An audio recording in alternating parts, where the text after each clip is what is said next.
Yeah, well, I don't have to tell you how we all feel about it, Mrs. Morris. Well, it's the department's decision, child. I'm sure Miss Ferguson will do a very good job. Oh, I'm sure she will. You know, in one way, I'm glad Lizzie's not here to see how haywire everything's gone. I sure miss the old bag of bones. Me too. Oh, guess what, Judy? You get to keep your job? However did you guess? Isn't it wonderful? Well, it won't be so wonderful if you're late. Now, come on, I'll take you through. You'll be going by car today. Oh, how exciting! Well, don't expect it every day. It's only whilst the press are hanging around. Oh, well, don't you think they'd be interested in my latest story? I'll be back to get you, Judy. Okay. Bye. Bye-bye, honey.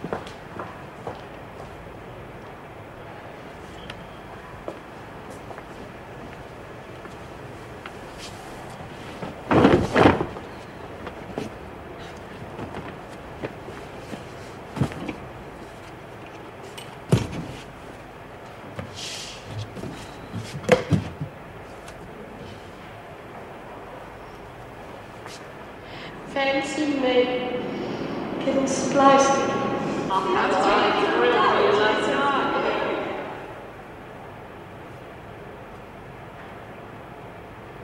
Anyone touches my bloody stuff, they'll get what's for. You silly old bugger. I'm sure as hell gonna miss you.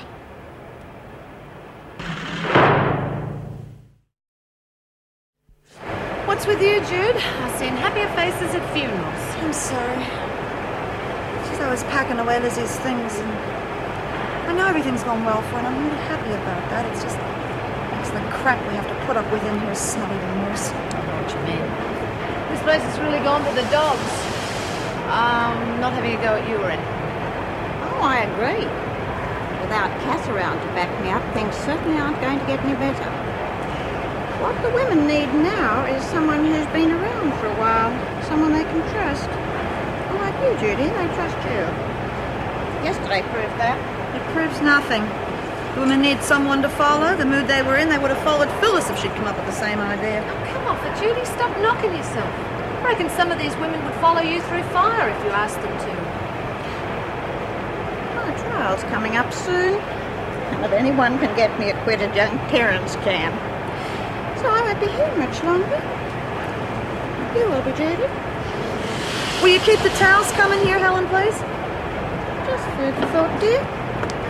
You shouldn't be smoking whilst you're working, Smoke. Well, actually, I'm working while I'm smoking, Mrs. Morris. Just put it in. Where's John's? Gone to John? Could I take Cass her lunch train, Mrs. Morris? Might help her to see a friend. I'll check. And don't relight that the minute I've gone. Shame she's been demoted. Yeah, she's the only screw who's halfway human.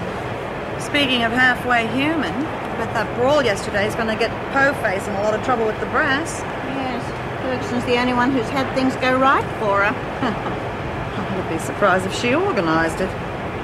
Yes, right. She must have known the minister was coming. You reckon the bitch that started it's on the freak's payroll? Who, Marge? Well, she's been bribed before. I wouldn't put it past her. There you are, Judy. That's the sort of thing you know that I don't. Invaluable information about the residents. Makes running the house a lot easier. Well, I'm willing to share that information, aren't I?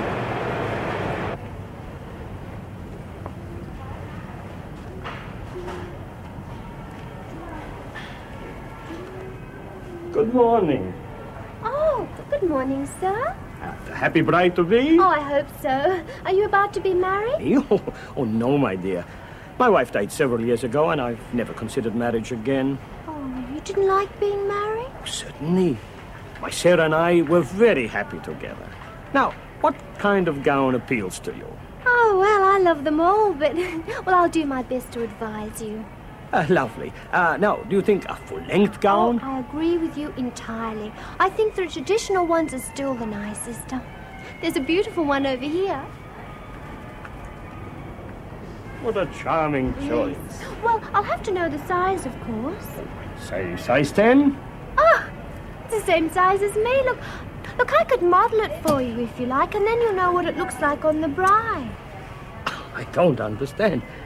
You're not the bride-to-be? No. We seem to be at cross purposes here. I thought you were going to buy a dress. I'm Carl Schumann, the proprietor. You must be Miss Mason. Oh, I feel so silly trying to sell you a dress. Since you were doing so nicely. My sister told me all about you. Oh, shall I get her? She's just at the back packing orders. Oh, no. We managed quite well on our own. Well, thank you very much for giving me a chance. Well, none of my friends thought you would after you found out that I lived at the prison. Well, we wanted someone experienced, and you certainly seem to fill the bill. You must have a great love of marriage. Oh, no, not particularly. It's the weddings I love. In that case, you should be a great asset here. Oh, I promise I will. Visitor for you, Mrs. Reynolds. Hi. I bought you some flowers. I made it clear I didn't want to see you. You had no right to force your way in here. I didn't. I got your doctor's permission. He had no right without asking me first. Now, will you just leave? Hey, I just want to say hello. And goodbye. I'm giving up the pottery classes. I'm heading back to the hills. I just wanted you to know where I am in case you needed me for anything. I don't need you. You've been through a lot, Anne. That's no reason to push your friends away. I may not be a full physical specimen at the moment, but I am certainly capable of choosing my friends. Yes, Mrs. Reynolds? Mr. Wallace is leaving. It's all right, sister. I'm on my way. Goodbye, Anne. If ever you need a shoulder to lean on, you know where I am.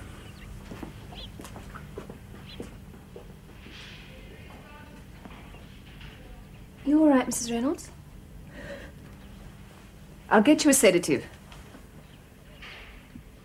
I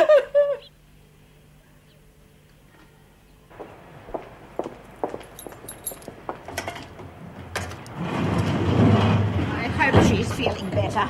You should have seen how that dreadful Ferguson woman treated her last night. That's enough, Donovan. I'm sure Officer Ferguson only did what was necessary.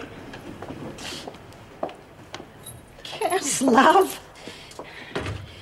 What have they done to you? You've got to get these straps off immediately. Well, I'm not sure that we should. Well, she can't very well eat with them on, can she?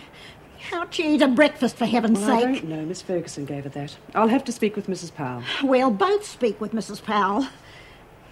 It's all right, love. I'll make sure that something's done about it. You said they wouldn't hurt me. I shouldn't have believed you, Minnie Donovan. You're not my friend anymore. Cass, I had no idea. I assure you, Donovan, my orders were quite the contrary. Yes, well, I'm sure we both know who defied those orders, don't we, Mrs. Powell? But you're the acting governor, and what happens in here is your responsibility. Thank you. I don't need reminders from you. Take her through to lunch, Miss Bailey. Come on, Donovan. I'm sorry, Mrs. Powell. I'm just so upset about Cass. You will make sure she gets some proper treatment. You know I will. Come on.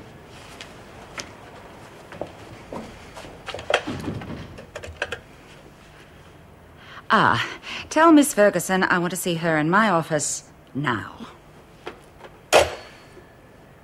Why would Cass think you'd do that to her? Oh, I bet the freak put it in him. Cass isn't too bright up top, is she? She's not stupid. She's had a lot of rough treatment over the years, that's all. After what she's been through lately, it's enough to make any one of us crack up, too. She's confused and upset. Ferguson should be whipped for what she's done. She's so kinky for pain, she'd probably enjoy it. Well, I just heard your muscle powers turn into a jelly baby. Won't be long before the women realise where all the strength is. We're setting up shop in the cell after lunch, ladies. Anybody wants to buy anything, you know where to come. Yeah, I'll be mad. Me too. You use your heads. You don't want to get tied up with the likes of her. We haven't got no buy-up or anything, have we? Get it while you can, that's what I reckon. Yeah, we've got nothing much else going for us lately. You never had. I gave direct instructions on how Parker was to be treated. Now I want to hear your reasons for countermanding those orders. As Deputy Governor, I handled the situation as I saw fit. Quick decisions had to be made, and I made them. You could have waited until the injection had worked fully. Handling an